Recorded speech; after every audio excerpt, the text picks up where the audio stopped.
ஒரு கட்சிக்குள்ள இருந்து தான் நீங்க எந்த இதையுமே செயல்படுத்த முடியும்.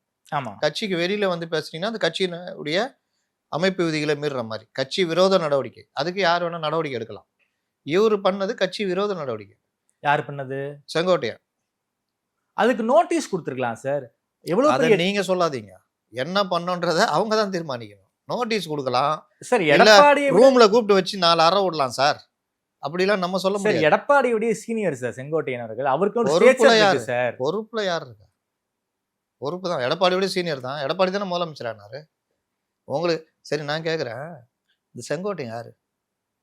2011ல ஜெயலலிதா மினிஸ்டர் ஆக்குறாங்க. அதற்கு பிறகு ஒரு பெரிய மேட்டர்ல மாட்டுறாரு. அதோட மினிஸ்டர் பதவி விட்டு தூக்குறாங்க. கட்சி பதவி தூக்குனாங்களா எனக்கு சரியா ஞாபகம் இல்ல. அது டிராப்ட் ஃப்ரம் மினிஸ்ட்ரி. அதற்கு பிறகு 2016ல மீண்டும் ஜெயலலிதா ஆட்சிக்கு வராங்க.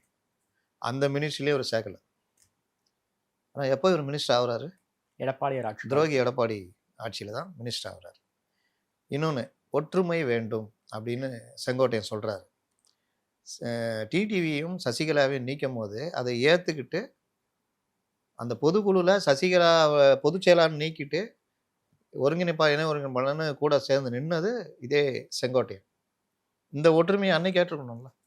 என்னங்க நமக்கு வாழ்வு கொடுத்தவங்க இந்த மாதிரி அவங்கள வெளியில அனுப்புறீங்களே பிஜேபி கூட சேர்ந்துக்கிட்டுன்னு கேட்கணும்ல.